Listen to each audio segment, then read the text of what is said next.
listening to TMZ Movie Crashers.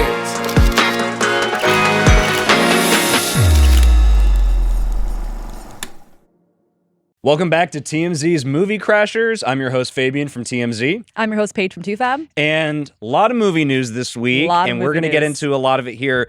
Before we do, I know people want us to talk about Thor. I know the trailer dropped for Love and Thunder. That's the big buzz of the week. Yeah. Well, I'm here to tell you right off the bat, we are not going to talk about Thor, other than to say that I don't think it's that big of a deal, and I'm so sick of I'm so sick of the Avengers.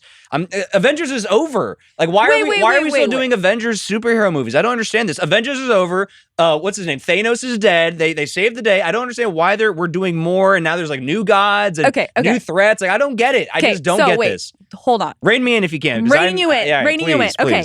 Did you see the third Thor? No. I saw Thor 1 maybe, like a long time ago. Thor 1 and 2, not good. Okay. Thor 3 with Taika, written by Taika, is completely different. It's funny. It's kooky. It's wacky. And I think Taika's doing the fourth he's doing the new one right. Yes. Right. So when you think about, like, maybe just watch the third one, and then I feel like you're gonna be excited for Thor. I can't. Okay, maybe not excited, but like more willing to watch it. I just cannot justify more storyline. Like, what are we doing here? Just never-ending threats, like new alien, new god, new monster. Like, what is happening? You're not excited. Like, Christian Bale is playing like Gore, I know. like Christian Bale's playing the new bad killer, guy, and then Natalie Portman is Mighty Thor. She can rock the hammer, and I know people are excited about it. I'm just here to let you know we're not going to talk about it, even though we just did. And I'm not jazzed about it. That's why we don't have a segment dedicated to Thor. I will make it happen that you're going to watch at least the third one. We'll see. I'm going to make it my mission. Just quote me on it. Where we can start is the big motion picture. This is our big topic for the week, and we are going to be talking about this new Marilyn Monroe movie that has been in the works for a couple years, that is supposed to be coming out on Netflix this year, starring Ana de Armas as the blonde bombshell herself. The movie is called Blonde. It's directed by Andrew Dominik. And Andrew Dominik this week came out and had some more stuff to say about it, because he's been chirping a lot about this movie, lots of quotes from him over the past several months. And the latest is this. He says that Blonde is going to be, he basically said it's going to be like Citizen Kane and Enraging Bull having a baby girl. He spoke to Collider, by the way. He spoke to Collider about this, correct. Thank you for plugging that. And he went on to say that this is like a childhood drama. It's basically about a woman who had so much childhood drama, and how that trauma and drama sort of plays out in her celebrity life, because, you know, Marilyn Monroe was a nobody once upon a time, and then she became the most famous woman in the world. Still is. Well, she's dead now, but like, you know. I mean, still is. And in her time, you're right, posthumously, she definitely is. But for the 20th century, she was definitely one of the biggest fixtures of pop culture. And it's interesting when Andrew says here that it's going to be Citizen Kane / Raging Bull, that means a couple things to me. One, it's going to be a character study, and 100%. it's going to be like a character-driven film.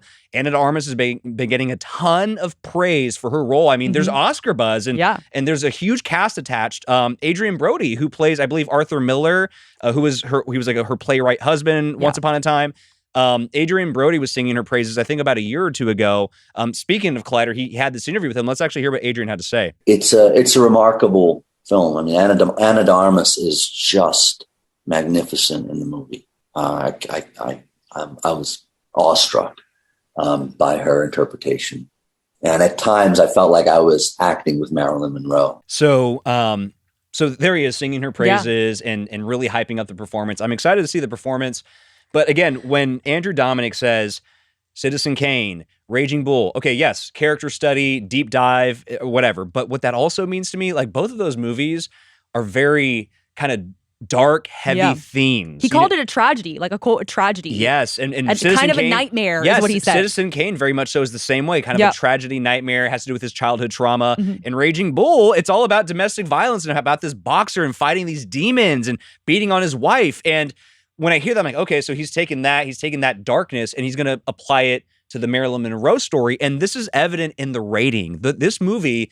is going to be NC-17, and that's been getting a lot of buzz too. Like, at first, Netflix was apparently pushing back on that. And then they didn't like the first cut. It was really strong.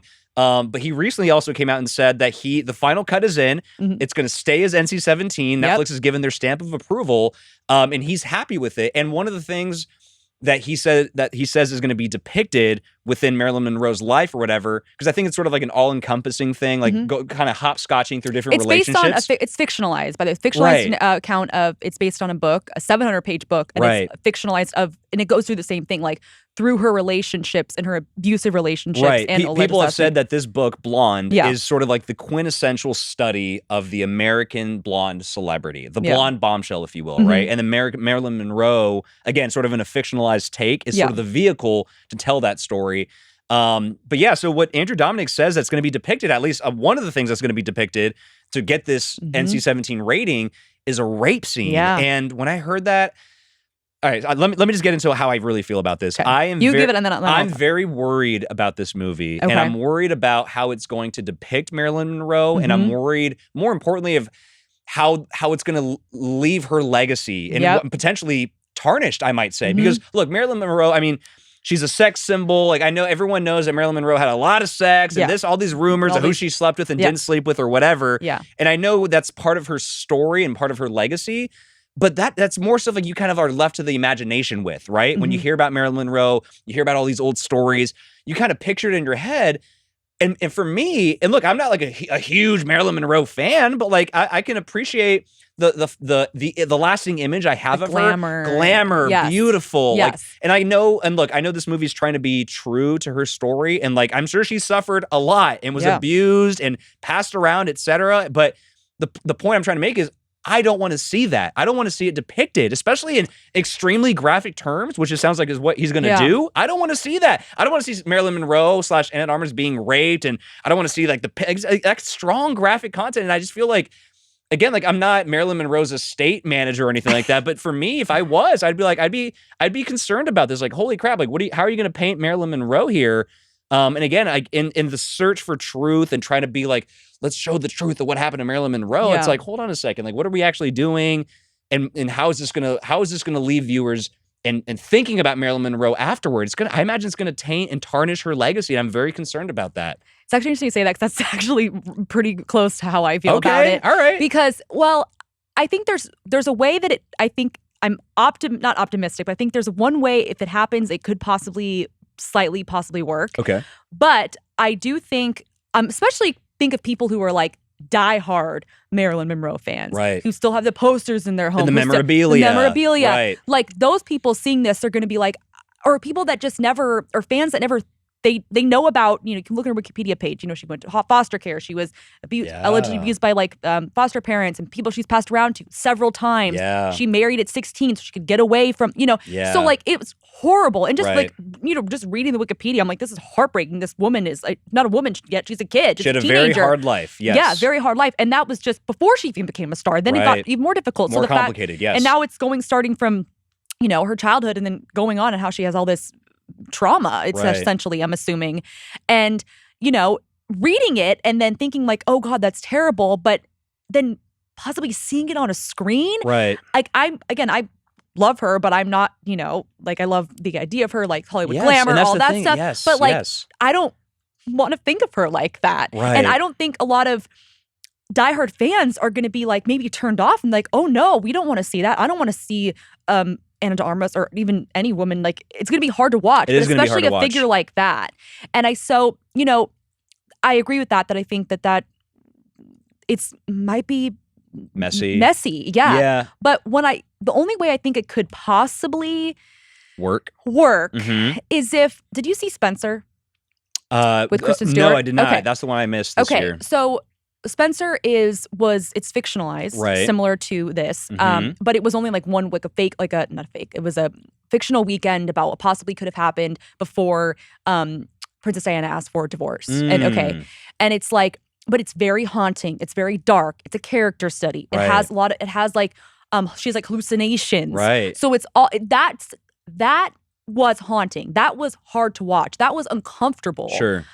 But it wasn't NC-17. But it wasn't NC-17, and it wasn't too much. So I feel like, this is going to sound kind of bad, but if there's, one legit, like, full rape scene and everything else is maybe, like, alluded, or, like, you see, like, a door shut, or, something like Law & Order SVU would do, that kind of thing. Right. I think it'd be okay. But if what I'm saying is, if the NC-17 is just for, like, sexual content, and obviously because of the rape scene, but how much is there? Are they going to show? So, do you know what I'm trying to say? I do. I feel like there's a level like where Spencer, it was like that. It was a happy medium where it was haunting and uncomfortable, but it wasn't obviously NC-17. It wasn't pushing it too hard where I was like, I can't watch this. I got to turn it off. There's when I heard about this NC-17 rating and the fact that there was going to be a rape scene, and I imagine other sex scenes which may also be graphic. Sexual, strong sexual content. Exactly. Or something like so when I heard about the rape scene, though, there's a famous rape scene depicted in this, I believe it's like a French movie or maybe an Italian movie. It's like a foreign film.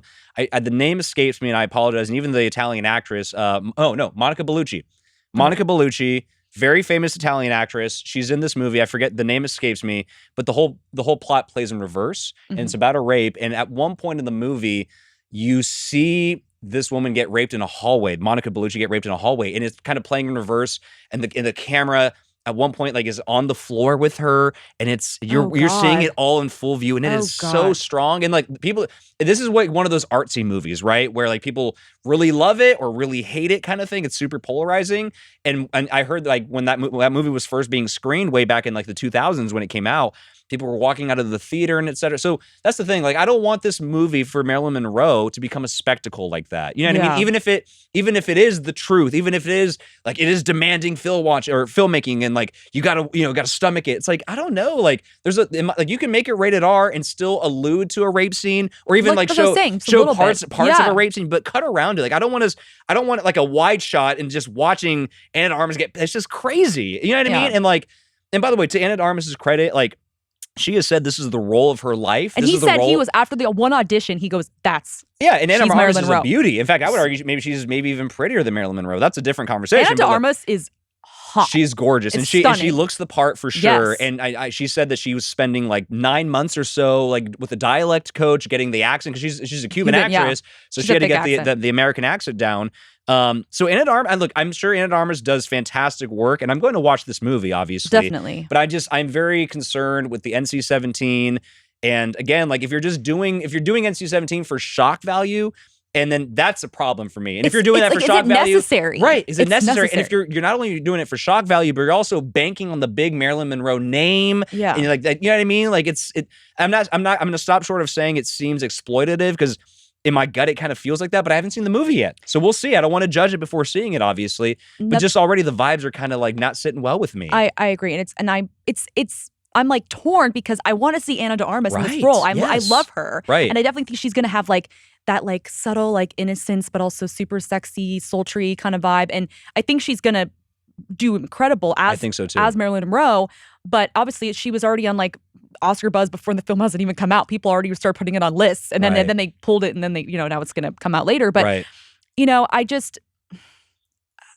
don't know. And another thing that's in the book that I'm curious to know if it's going to be in the film is it talks about her alleged assassination. They basically go into the conspiracy theory that she was killed. Yeah. So if they put that in there too, that's going to be even more. That's what I'm saying. I'm like with the Marilyn Monroe stuff, like it's like that's like old Hollywood lore, and the conspiracy theories that she might have been assassinated and that they staged her death with all the pills and everything that they found. So if they go down that road, then I'm like, okay, and that's by the thing. This movie is being talked about and sort of treated as like a biopic, and it may well actually be presented as a biopic and have the type of caliber of a well done biopic. But people just need to really remember this is a fictionalized version of her life, and just to kind of take everything you see with a big grain of salt. You know what I mean? That's a great way. I think they need to hopefully stress that. I don't know if they're going to, because I think biopics, think if you're a diehard, like my uncle is a big like Queen fan, and I went and saw Bohemian Rhapsody with him, and he was like loving it the whole time. Right. So someone who's like a diehard, Marilyn Monroe fan, has memorabilia, I feel like they would be should be like less inclined to go see it. For sure. You know what I mean? Because I'm going to be very curious to see how the Marilyn Monroe fans and how they kind of come out and defend her or because what if they're like, her. Freaking in there sobbing, and they're like, I can't, they walk out. Like honestly, it's big. This is all hypothetical because we haven't seen it. We don't even seen the trailer. We don't know what's going to happen. But, I'm trying to be like, oh, I hope it's not too much, but it's NC-17 and the rape scene and what they're going to be talking. I mean, the topics and what's touching upon. It's going to be so much. To wrap up, what I think we're both saying is like we're both hopeful that it's a tasteful film, and that and Anna de Armas does well, and that because we love her obviously, but like at the same time, it can easily cross that line into getting untasteful and in getting too extreme and being too much. So we'll see what comes of that.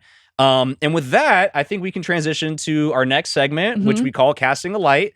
This is where we talk about big casting news for the week. And the biggest casting news by far really was Ben Affleck and Matt Damon being announced to star in this new Nike movie. So, they are teaming up again to write this movie, to produce this movie. Ben Affleck's directing. They're both starring. It's the first time Affleck's directed Matt Damon, too. Yes, it is, 100%. Yeah. So Ben Affleck is going to be playing Phil Knight, the co-founder of Nike, and Matt Damon is going to be playing Sonny Vaccaro, who was the legendary Nike marketing executive back in like the 70s and 80s. And he was key in landing Michael Jordan at that time in the 80s when Jordan was first coming into the NBA and was a rising star. At the time, Nike was a sort of a fledgling sneaker company for like running shoes, right? Like Nike back then was not Nike what we know today. I'm wearing Air Force Ones right now. Exactly. That's what I'm saying. But you're all probably only wearing those because of Michael Jordan. Like in part, I would argue. Yeah. You know what I mean? And Sonny Vaccaro was instrumental in pursuing Jordan and trying to land Jordan and trying to and in the end he got him, obviously. Yeah. That's that stuff. And like this film is based on the ESPN 30 for 30 film, which is like a really good documentary about that whole story. But now they're going to be doing the feature film recreation of it. I gotta say, and by the way, one other thing too. Apparently, there's the Michael Jordan character. Because when I read this, I was like, "Oh my god, someone's gonna play Michael Jordan! Like that's crazy." That's what I thought too. Apparently not. What they say is that it's gonna be Matt Damon as Sonny Vaccaro, essentially running around Michael Jordan's circle back in like his family, his mom, and trying to lobby them and trying to like get in his. But behind the scenes. But the entire time, you don't see Jordan at all, apparently. He's just kind of like a ghost kind of hovering around. Okay. His presence is felt. Yeah. Apparently, supposedly, so far what they're saying is you don't actually see Jordan. So I was kind of bummed about that. I thought, because I know a Jordan biopic is going to come one day. For sure. And now, especially with Winning Time out right now, and they're depicting Magic Johnson and all this stuff. I don't know sports, but I knew that they're doing Magic Johnson. Exactly. I just thought it would have been cool to get a little taste of like a Michael Jordan performance and seeing who would have been cast. Supposedly, there's not going to be any Michael Jordan in this actual movie, which is a bummer. But with that said, I am so excited about Ben Affleck and Matt Damon teaming up again because, I mean, look, they famously splashed onto Hollywood with Good Will Hunting back in the 90s. They wrote the screenplay for that film together. They won Best Original Screenplay that year. Robin Williams obviously won for Best, I think it was Supporting Actor that year. And they that launched their careers, right? And I think ever since then, people has kind of wanted them to kind of team up more often than they have because they've only done it twice. They did it for Good Will Hunting, where they actually wrote together. And they did it a couple of years ago with The Last Duel. The Last Duel. Did you see The Last Duel? I didn't see it. It's so good. Okay, Check really? it out. Because it had like really, people were, it was really divisive. It had mid reviews. So I was like, it's super good. Okay. And they both star in it. They both wrote that movie. They've starred in like 9 films together. Exactly. They've starred in a handful of films together. But as far as like writing, they teamed up for The Last Duel. It's super good. Check it out. It's a really good movie. And their performances are really good too. But them teaming up for a movie of this caliber to me is just... It's awesome. If you're a sports fan, this is the stuff of legends. You know what I mean? And in my mind, these are, I mean, like, look, Matt Damon and Ben Affleck, I know they're kind of like Hollywood it boys and pretty boys, et cetera, but they're talented dudes. Acting wise, producing wise, directing wise, these guys know how to make good movies. Especially together. Yes. And I'm so thrilled. I'm looking forward to this movie like to no end. Yeah, and I'm not even like, obviously, I don't really know very much when it comes to sports, but even I'm excited for this. You kind of have the Chicago red on right now. You really do. And the Nike red. You kind of look like you're from the 90s a little bit. Okay, well, then, cool. Thank you.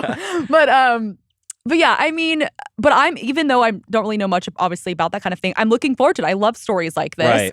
And I think it's going to be fascinating, and someone that I don't really know what really happened. I feel like I'm not even going to like research some of the past about it. So I can just go into it blind and let the movie tell the story. I'm excited. I mean, them together, I mean, it already seems like it's gonna be like bread and butter, like Oscar bait. Like I'm already like Oscar. Like my alarm went off. I hate to get ahead of myself because we just said that Anna de Armas is getting Oscar buzz. Yeah. Frankly, I gotta be honest, this has Oscars bait written all over it too a little bit. You know what I mean? So hey, we don't know. Like it could be like a year from now, and we have all the stuff could be we predicted it correctly. Exactly. So we will see what comes of that. We'll monitor that, but I'm very excited about that. And for our next segment, we like to call the Hollywood Hoedown. We have a very special guest, Liam from TMZ. Hey, Liam. Hey, how's it going? Hey. Welcome aboard, dude. Thank you for clapping for me. I appreciate that. Thank you. Yeah, we had to bring you on because This is about the new Fantastic Beasts movie that just came out. It did not perform as well at the box office, and you seem to kind of know all about it. So lay it on us. Yeah, so I mean, Harry Potter, just in general, has been like a big part of my life. Like I Okay. was that kid that Same. dressed up for Right. premieres. Yeah. Birthday parties, if anyone else dressed up as Okay, Harry Potter. hardcore. They weren't Yeah. allowed to come into the party. So it was a big part of my culture, I guess. Sure. Yeah. And so with Fantastic Beasts being like the prequels, that's kind of also been a big thing for me. So I've been Mhm. watching it. And obviously, it just hasn't performed as well as a Harry Potter movie would. Right. But- You mean like the 3 that have come out so Correct. far, right? Okay. Yeah. They haven't been reviewed as well as a Harry Potter movie might be. But Mm. I think with this third one, especially with all the different layers of controversy surrounding the film, Yeah. mixed with, I guess, a partial pandemic as Yeah. well, that it's just tanked the sales for sure. Yeah, and I can quickly list off the box office numbers. So the Fantastic Beasts, Secrets of Dumbledore, it's the 3rd installment of this prequel series. It domestically made $43 million. Yeah. And that might sound like a lot. It did well, as I think, like as far as Overseas, the I weekend and the weekend or whatever, but comparatively to the first 2 installments, it didn't do well. The first installment made $74 million in its opening weekend, and the second one made $62 million. So the same window, this movie performed significantly less. And not only that, it's the lowest, not even compared to the other Fantastic Beasts films, but all the Harry Potter films. I imagine all the obviously, Harry Potter obviously. films like But way it's like the outperformed it. lowest Wizarding World. That's like Right. maybe it's like what nerd? It's like what nerd? So I'm like, I guess the I'm like that's what it's called. I guess the question is, why do we think this is? Because there's all these think pieces that were written this week about what is the problem with Harry Potter? Is there not enough juice in this fruit anymore?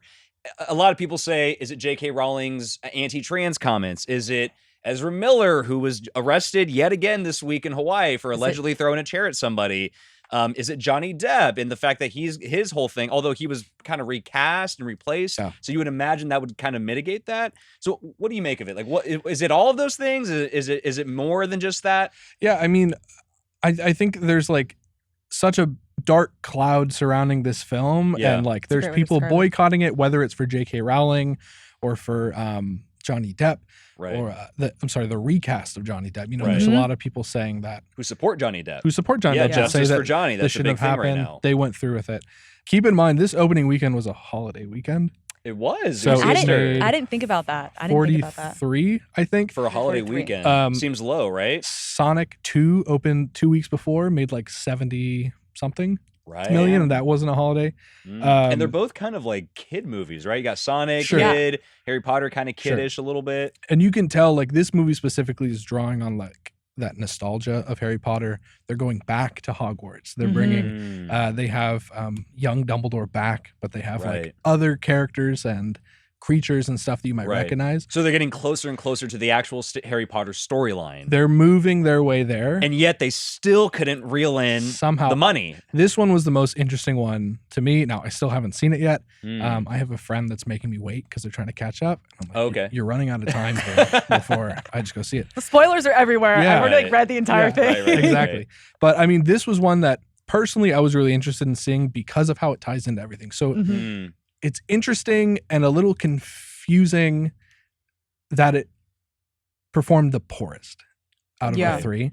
And I don't know. I mean, I think this really attributes to that dark cloud, like I was saying, that Right. there's a mixture of things that are going wrong. People are finding different reasons to boycott this movie. Right. And so In an era when people are so willing to boycott a lot of things. Sure. Yeah. Today's Sure. day and age, it's Yeah, like, they're kind what of can looking we- for excuses. Exactly. I think it's exactly. hard to ignore all of these issues in terms of the factor. I got you. So you think it has more to do with the outside real world / muggle? Is that the right? Yeah.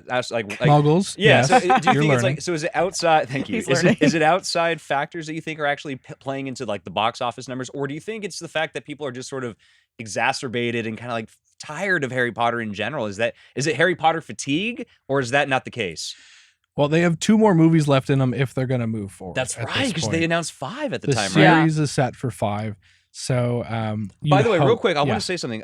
So what's so shocking about this with the $43 million domestic, J.K. Rowling was at the London premiere just less than a month ago, and she was on the red carpet, and she was so stoked. And speaking to those 5 films, because she announced that way back in 2016, But this movie had gotten delayed because of COVID, et cetera. So when she was on the red carpet, she was actually thrilled that it was finally coming out. And you got to imagine how upset she might be now seeing the numbers and now seeing all these question marks. We actually have the sound of JK speaking of it. Let's actually listen to it real quick.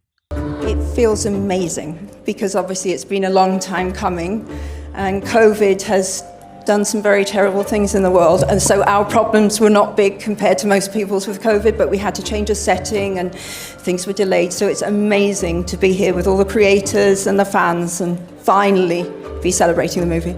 So that was a Reuters clip. Shout out Reuters for getting that because they were at the premiere. But as you can hear, she was super jazzed about the fact that it was finally coming out.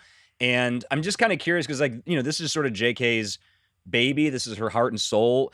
Do you think it affects her? Like, I mean, because when it performs this badly and there's all these question marks about where does it go with the franchise, do you think she thinks, well, don't worry, the deal is done. We're making 2 more movies regardless. Or do you think she thinks, oh, shoot, Warner Brothers is going to, like, have a meeting with me or something over this? What do you make of that?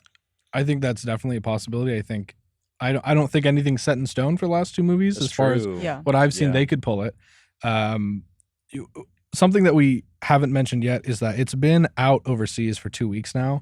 So it's made 150 million overseas. Okay. So it's doing well over there. So that's something to consider as well. Yeah, but this is an expensive movie. I think it costs like $200 million or so to make of a budget. So like, I mean, they're sort of kind of making their money back. But when studios put movies out like this, they're trying to, like, not just make their money back, they're trying to make a large profit.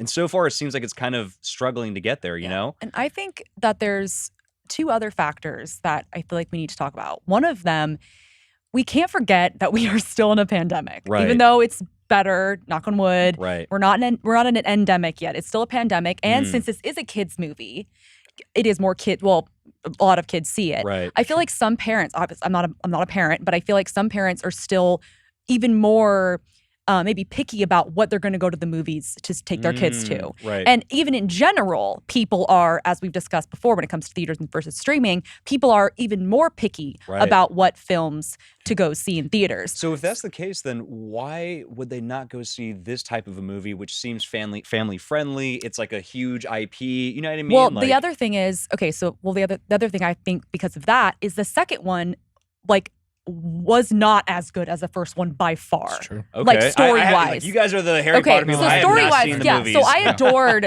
the first one. Sure. And I only saw the second one once in theaters, and then I didn't see it again until a couple days ago. And I rewatched it. And I liked it better than I remembered, but it was still as not nearly as good. As my senior producer at TooFab, Brian said, he's like, they're just doing too much. And it is. They're trying to put too much in there. Right. And you can tell they were like trying a little too hard, like, oh, we got to get in this to get more That was the people. one that Johnny Depp was in, correct? Yes. The sequel. The Crimes of Grindelwald. And then He was this in the new first one, 2, he got recast. Okay, got it. Also, another thing, before I get to the other factor thing, another thing that I'm curious about what you think about. Sure.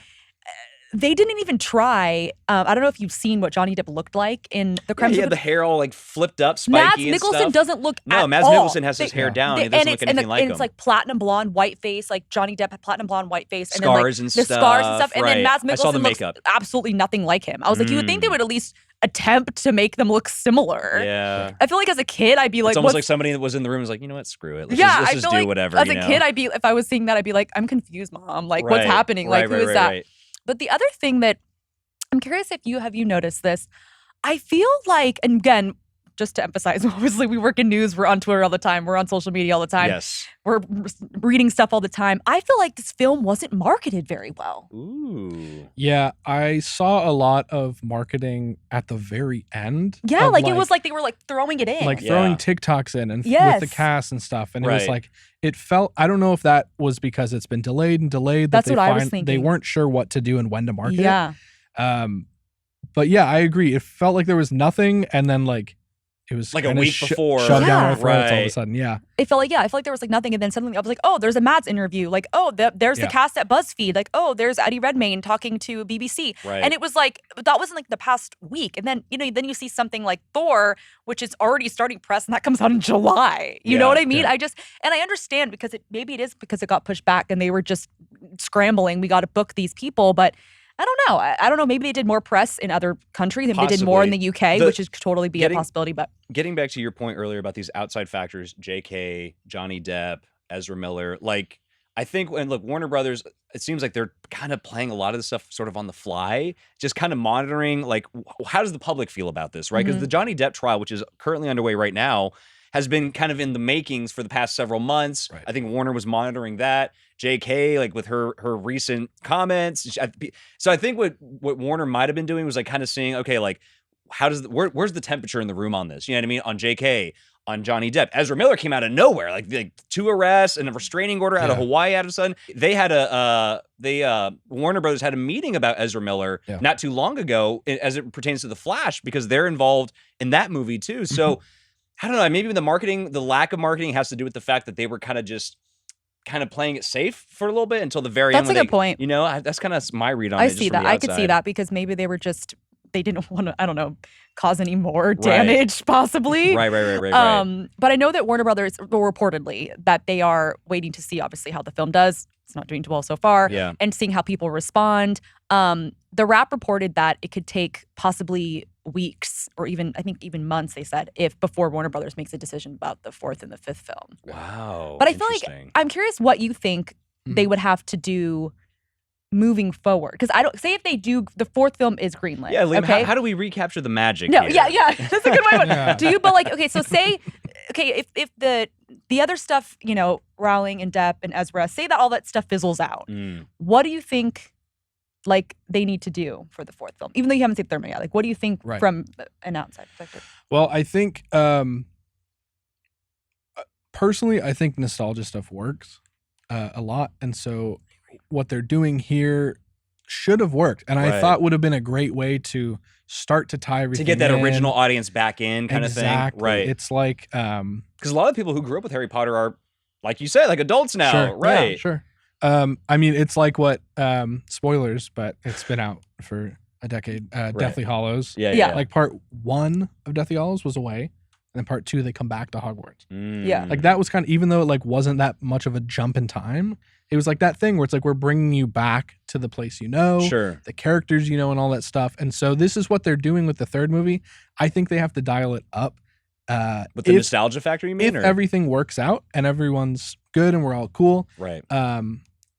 I think that's the only way to really save it, is to just tap into that even more. I agree. And I think nowadays people just love, especially millennials, love nostalgia. So I think they really but they need to make sure they don't, you know, go too far with nostalgia in the sense they don't try to like change like stories. They don't like, oh, this is Harry's, you know, long lost so-and-so, To that point, speaking of Harry, we talked about this a little bit the other day, and how what's the final sort of chapter that's sort of canon? It's a play, Cursed Child. Yeah, Cursed Child. Okay, so look, in my mind, they should ditch fantasy, all the Fantastic Beasts completely.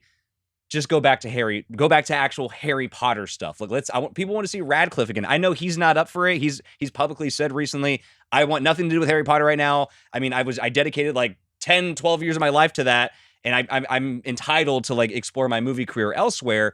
But I think like Warner, like big picture, like get back to Harry. That's what people want to see. Am I wrong? Like, have you seen Cursed Child? I've read. It's a play, right? Yeah, I've read it too. Yeah. I want to see it. It's very divisive though. I mean, I dig it. I dig it too. Okay, cool. But some people like divisive. no. Well, we're not divisive. Yeah. Well, because there are some fans who like, because it deals with like, you know, Time going back in time. People are like, right. well, why did they change that? I mean, that thing ends up like fully being changed. Because spoiler alert. Actually, I'm not going to spoil it, but spoiler alert. Harry and them end up actually not. They let everything play out. So I'll just say that. Yeah. But no, but I think.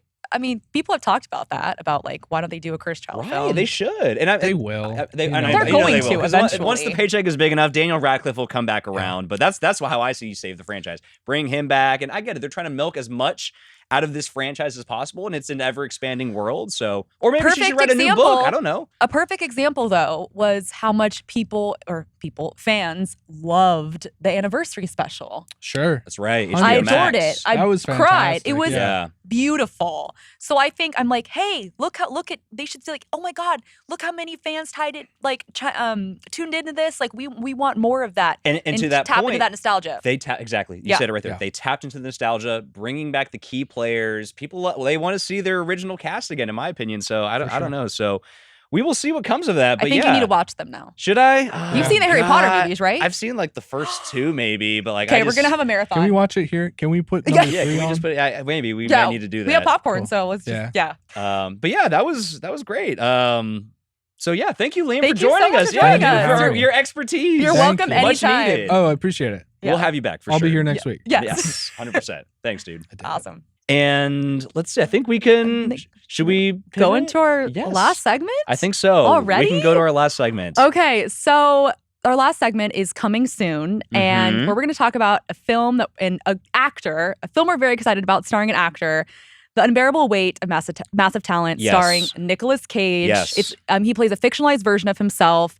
This film we are both super excited to see. I am. It has critics love it, fans love it. It Yes. had one of Cage's highest. He got one of the highest Rotten Tomatoes scores of his career. Right. It's at like 94, which is still fairly high. It was Right. at 100 for a while, and it went down a tiny bit, but still 94 is awesome. People are embracing this movie. People are They're loving excited. it. And the reason is, and we should just cut to the chase. The reason is because Nicolas Cage is playing a fictionalized version of himself. And what people have said about the movie is that this is an homage to Nicolas Cage's movie career, which is storied. He's got over 100 acting credits, and Nicolas Cage just leans into all of it, the good, the bad, and he like makes the fun of outrageous. himself, and Yes. it's like kooky, and like even just the trailer, I was like, I'm in. Pedro like, Pascal's in it. Tiffany love Haddish him, is in yes. it. Like, I mean, it looks so good. I'm definitely going to go see it. But Nicolas Cage had some interesting comments. He's been doing a big press run this past like month and change. Yeah.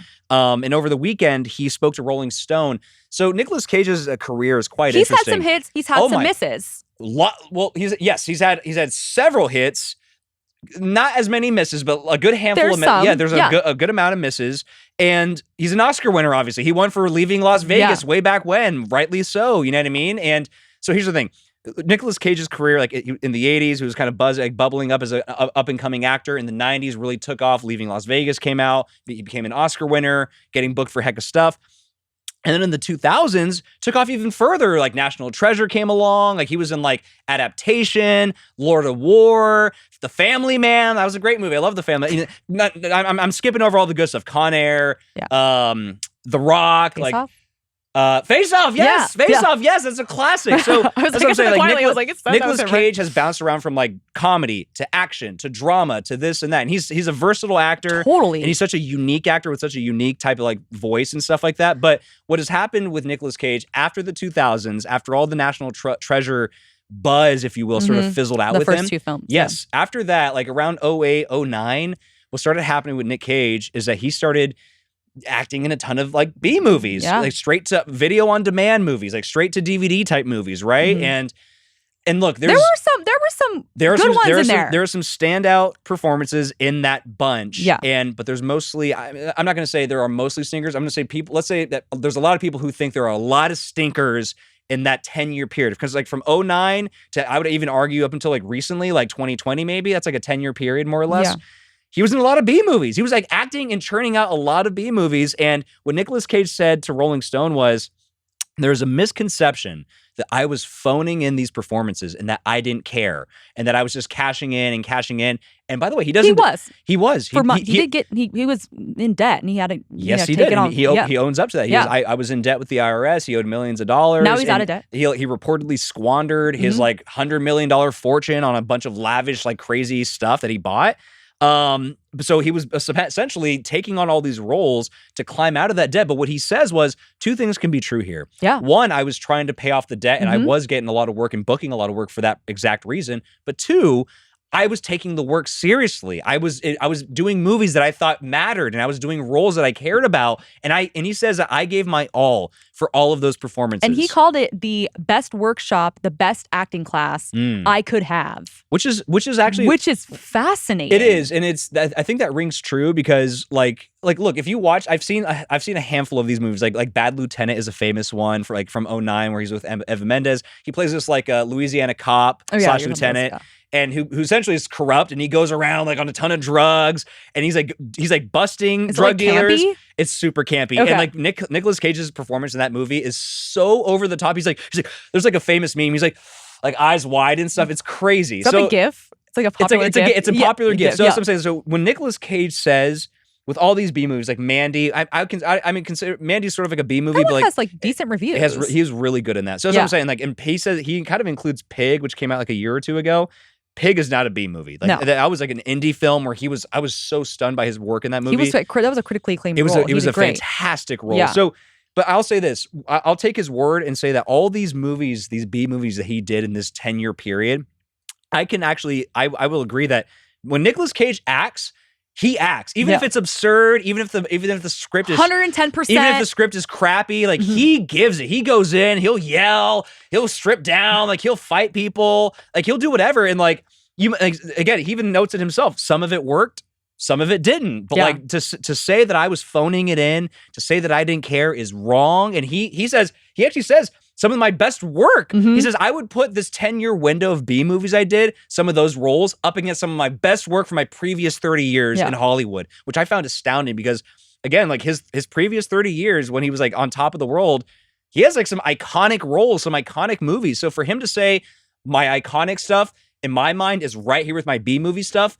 that speaks volumes to me. That just says Nick Cage loves his work, respects his work, and he's proud of it, so good for him. And that's very, I feel like we never hear that. You always hear about B movies or video on demand. It's like celebrities seem like or actors seem like, oh, I don't want to, they kind of are almost ashamed of it, or just like, I had to do it, whatever. Right. And then like years later they say that, but not during when they're doing press or whatever. But he's almost like, he's proud of it. He's owning up to it. So honestly, like, it seemed maybe it was the best thing to happen to his career. Possibly. In fact, we have some sound of Nick Cage actually speaking directly to us. Let's hear it. One of my mantras has been, I never had a career. I only have work, and I like that. It's amazing how inspiring that is if you adopt that as your path in whatever job you have. If you just look at the work in front of you and you do your best and what work means to you. But in large, I feel blessed. I feel that I've made movies with people that genuinely enjoy cinema. And I've worked with some of the most interesting filmmakers and storytellers and actors around. So it's been good for me so far. So there he is right there saying, I am proud of all of it, the good, the bad, the ugly, and he embraces it all. And I think that's what people love about Nick Cage. He's such a unique actor and such a unique guy in general. And I love the fact that he loves to act and loves to make movies. I was going to say the one thing, just hearing that clip and just what we're talking about, the one word that comes to mind is just passion. So much passion. Yes, 100%. Like, they say, have the right career, but never work a day in your life. Like, he seems like he just loves the good. He loves the bad. Just pure passion and loves what he does. And 100%. I'm so excited to see this film. I am too. And I'm so happy that he's back. And by the way, apparently he's paid off his debts already. So now and the thing is, like, with this movie coming out, it's getting a lot of buzz. I'm hoping that Nicolas Cage can maybe leave behind the B movie stuff. Like, not that he seems happy with it. Fine, if you want to do more, great. But I'm hoping that like he can get back into the mainstream. Yeah. And even the indie stuff. Like I'm telling you, Pig is an indie movie. He really acted his ass off in that. And but I'd be happy, and I would welcome him with open arms. Like, come back to the mainstream. Yeah. Let's get you back in National Treasure 3. Let's do it. You know what I mean? Like, I love Nick Cage. I know, and I think he's.